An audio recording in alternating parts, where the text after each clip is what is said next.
মুসলমানের সঙ্গে সাক্ষাৎ হইলে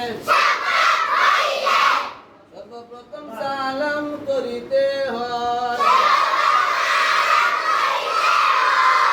আসসালামু আলাইকুম ওয়া রাহমাতুল্লাহ।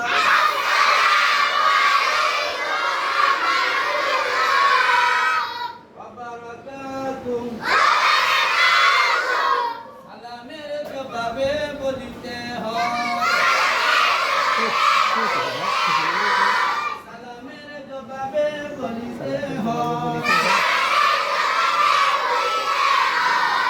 ওয়া আলাইকুমুস সালাম